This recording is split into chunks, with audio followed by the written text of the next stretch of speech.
January 4th, Entry 1, Dr. Harris, Project Crown. Dreams are such intriguing things, and something that have never been truly understood. The potential of dreams has spent countless centuries entirely untapped by science, touched only in a desperate attempt to understand why they happen at all. The possibilities are endless, yet society is too afraid to take the leap forward due to misconstructed morals or a lack of understanding. Subtle messages within dreams, forgotten by the conscious quickly after waking up, but lurking deep in the recesses of the mind. There's power there. I believe it is possible to not only influence a single person through dream suggestion, but that it can be done on a truly massive scale. That is the goal of Project Crown, to mine into the dreams of the world and shape them to our design, to shape the world without ever being seen, without our influence ever being known. I have no interest in world domination or anything of the sort, only to test the boundaries of what science is capable of without restriction. Project Crown will be funded by our government, and we will be working directly underneath them.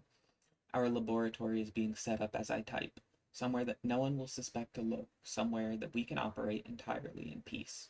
Once the laboratory is operational, a team will be procuring our test subjects and bringing them to us for containment. It is likely that they will be sedated for most, if not all, of the project. There is no need for them to be awake after all. The correspondent group will be allowed to stay awake, though, if only for the sake of measuring their responses to the experiment. They will be allowed to live as normally as possible. Again, for the sake of proper results. There will be 7 test subjects and 7 correspondents to gauge the effectiveness of the experiment. Each test subject suffers from a particular sleep disorder, and all else has been kept as similar as possible. 16 to 18 years old, at the same BMI with similar upbringings. Each of them were orphaned and been living in the system for as long as for as majority of their lives. With disordered sleep and a troubled subconscious, they should prove to be excellent candidates. Each test subject will be on life support, along with specialized equipment to monitor brain activity and placed within a sensory deprivation tank. The level of sedation will fluctuate throughout the experiment, and there will be times that they are allowed to be awake. Awake is more of a relative term in such a situation, given that there will be absolutely no sensory input to tell them that they're awake. We'll get our base information and then begin using electrodes to simulate certain areas in the brain, paired with a variety of subliminal messages. With this, we will begin testing of the DreamLink device. After a series of tests, our main subject will be chosen, and we will dispose of the other 6. And that's when we can get to the truly fun part. February 9th, Entry 4, Dr. Harris, Project Crown. Things are going smoother than we could have predicted. The first stage of experimentation has closed, and we begin to test the potency of our subjects through the neural links. Our correspondent group has been living peacefully and are acquainted with their living arrangements, along with the provided commodities. I believe we can now begin stage 1. This will involve nothing more than impacting small decisions by the correspondent, choosing left instead of right, down instead of up, a particular farm animal on a list, small things such as that. A nurse will check in with the correspondent after they awake and ask them one of the provided questions, along with the usual check-in about their dreams. There will be different answers for each subject and correspondent pair, known only by myself. There will be 7 questions, a different question for each day of the week, and each week a particular emotion will be stimulated during the dreaming phase. Our test subject will have a subliminal message played into their ears as they sleep, and the electrodes will stimulate emotional responses. The goal is simple: to find the emotion and test subject combination that leads to the most consecutive right answers. Once we have a main subject, the other 6 will be put into storage, and stage 2 will begin. March 26. Entry 11, Dr. Harris, Project Crown. Subject P1 has proven to be phenomenal across the board. Throughout the 7 weeks of testing, their correspondent did not get a single question wrong. Once again, our project is going far smoother than we could have hoped for. A few sleepless nights amongst the staff and myself are barely a sacrifice when we consider the weight of our goal. Our progress has been excellent, and I believe the trend will continue. Each correspondent will be moved into a single neural link group, correspondent 0, and will be connected to subject P1. While P1 was effective in each emotional grouping, The other test subjects showed that fear was the most potential and potent influencer of the tested emotions, and thus that is the emotion we will be headed forward with. Given that P1 suffers from intense sleep paralysis, the activity in the amygdala has already proven to go far beyond the need for further stimulation. However, we may begin to test the use of electrodes to increase these levels of fear even further. Our next stage will be including blind voting.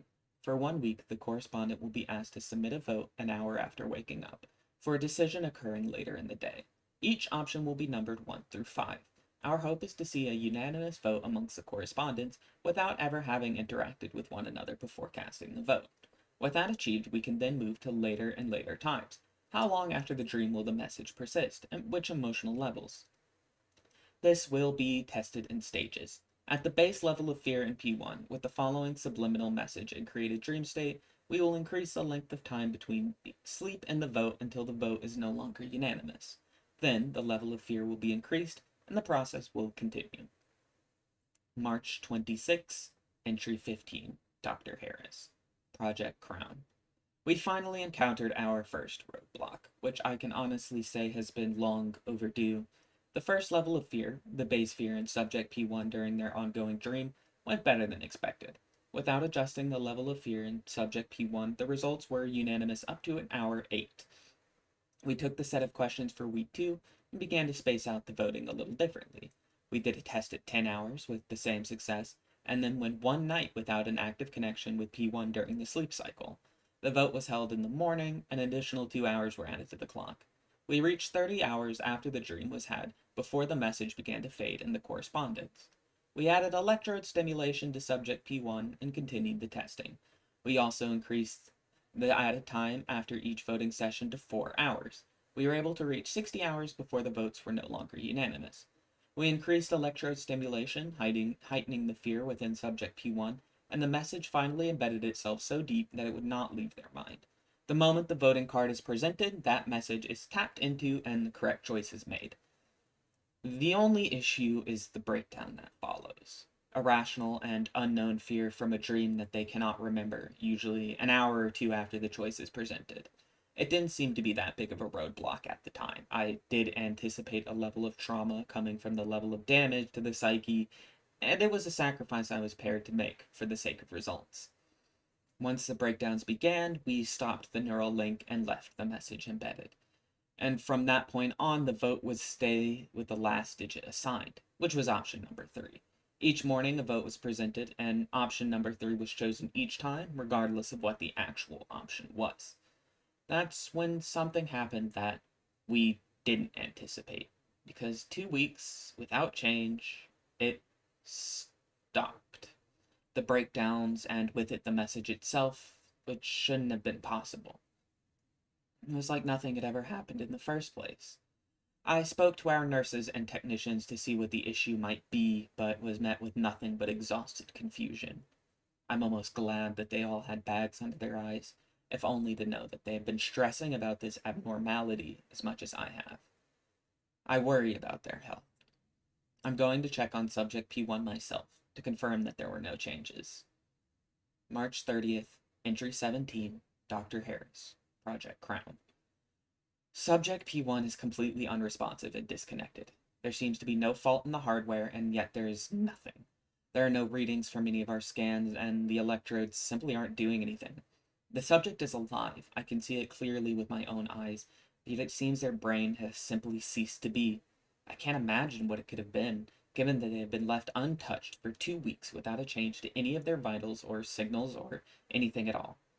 This isn't our only concern, though. In fact, it only makes the next part all the worse. Our process when each correspondent awakens has been relatively simple. Ask them how they slept, ask them if they dreamt, and if so, what of, and then present the choice for that particular test.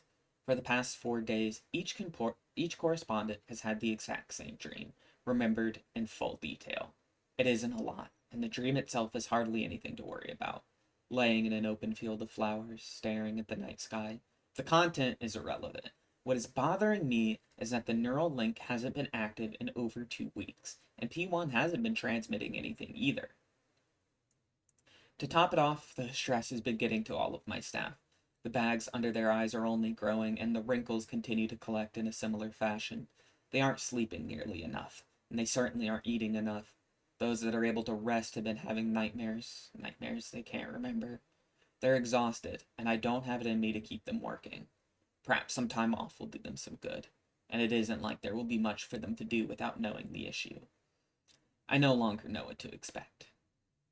June 3rd, Entry 18, Dr. Harris, Project Crown. Nothing has changed. Subject P1 is still unresponsive, and correspondent Group 0 persists with the exact same dream every night. I went to check on the other 6 sedated subjects, and I found that they're in the exact same state as Subject P1. There's absolutely nothing. Not 1 ounce of activity, not a single piece of equipment responding.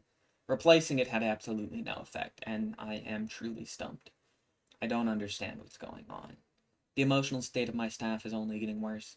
They told me that the nightmare comes every time they're able to fall asleep, and it's the same one every time. The same nightmare in every staff member, myself included. I've had the nightmare too. Only once, and it hasn't plagued my sleep in the same way, but only once was enough. I saw the lab crumbling away into shapes and colors that I could not describe to you because they could not exist. I saw creatures slithering and squirming through the cracks of it all as I walked forward, my feet carrying me to the tank that held Subject P1. I saw her inside, or what was left of her, wide, sickening yellow eyes whose color bled across her face and into the fabric of existence around her, hair swirling together into 2 separate strands that moved like they were alive.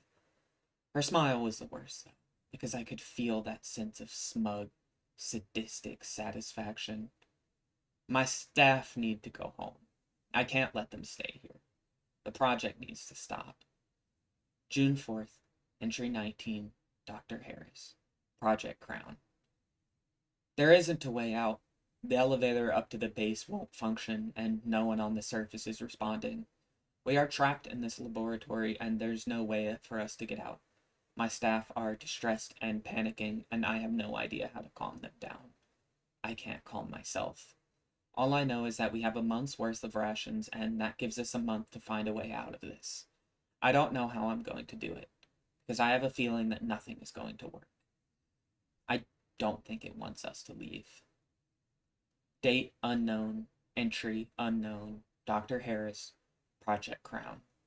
The 6 subjects placed in storage are missing. I can't find their bodies anywhere. It's like they've disappeared.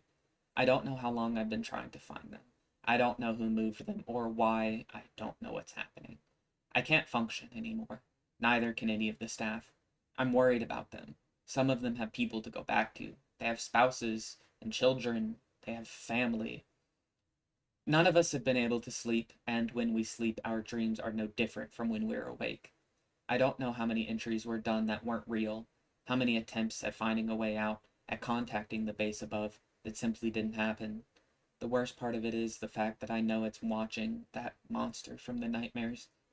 I can see her sickly eyes staring at me from the shadows, just out of the corner of my eye.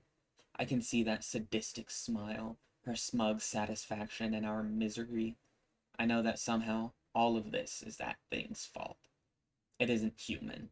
It isn't even Subject P1 anymore. I know it isn't, but it's using her mind. I thought I could stop it. I really did. I had tried pulling the plug on Subject P1's life support. I tried electrocuting her. I pumped her with enough sedative to kill a fully grown elephant, and she just won't die. This isn't right, and I can feel it mocking me. Date unknown, entry unknown, Dr. Harris, Project Crown. Susan, Luke, and Peter are all dead. I saw it happen in the community kitchen, and I couldn't do anything to stop it. I couldn't move a single muscle in my body. I couldn't even blink. Peter snapped. I don't know why. He was making a cup of coffee, and something inside of him was just seized with animalistic violence. He smashed the glass of coffee into Luke's head, killed him right there. Luke didn't even do anything. Susan started screaming, her entire body convulsing and contorting in a way a human body shouldn't be able to move. She picked up a shard of glass, and she killed Peter. I don't even know how Susan died. She just stopped moving after it was all done. Some of the technicians are dead too. I found their corpses in various places around the lab, most of it self inflicted. The worst part is, I can't tell who we actually have around anymore. Sometimes I'll see some of them walking through the halls. They'll talk to me, and I know I'm dreaming because I saw them dead or dying. I can't stand it. They're haunting me like ghosts, except I can't tell which ones the ghosts really are. I killed Barbara. I know I did. I saw her body in her room strung up by the sheets. She was dead. I could have sworn that she was dead. And when she came to me, when she begged for comfort, the wave of disgust I felt was indescribable. The hate and the fear. I shot her 3 times in the stomach, and I watched her die. I know that was when she truly died. When we were actually awake, and I know because it told me. It told me so that it could mock me, and it won. It sobbed for longer than I could count. What makes me the most angry is that the correspondents are living a completely and normal life, a completely, utterly normal life. Nothing is happening to them, not a damn thing. I asked them for help. I told them the situation, and I begged them to help us escape. They only looked at me and laughed. I haven't bothered them since, because I plan to go after the source. I am going to shatter P1's tank and pump her head full of bullets. I am going to eradicate her mind from the face of this earth. If it doesn't work, I'm not sure. This is my only chance at making it out alive. Date unknown. Entry unknown. Dr. Harris. Project Crown. I shattered the deprivation tank where subject P1 was held. I pulled down a metal pipe from the utility closet and I shattered the tank into a million pieces. The testing room is flooded now, and the water is bloody. I shot her over and over again until there was nothing left, until she was an unidentifiable pile of mangled gore, and I kept shooting. She's dead. Subject P1 is dead, and it didn't matter at all. She was dead, but I couldn't kill her in any way that mattered, because whatever was using her body to torment us wasn't something that could die. I laid in the pool of bloodied water for what felt like days, staring at the ceiling until darkness overtook me completely. I didn't feel anything anymore. No pain or fear, no anger or confusion. I only felt cold. I saw freckling glimpses of light dancing on a ceiling I couldn't see, and I saw nothing else. I felt a presence next to me too, but didn't seem to matter to me at all. It might have been speaking to me, but I was miles underneath the sea, and I could not understand a single word. Maybe it wasn't speaking at all, and it was just the air flowing through the vents. When I could finally get up, there was nothing at all in the laboratory. No corpses, no blood, no shattered tanks, or even any equipment at all. Correspondent Group Zero was gone too, and their accommodations were empty. There wasn't a sign that anything had ever happened in this space at all, like it was nothing but a distant nightmare. It isn't. I know that it isn't, but it feels so far away. I feel like I'm dreaming, but I know that I'm not. It told me that I'm not. It said everything is over.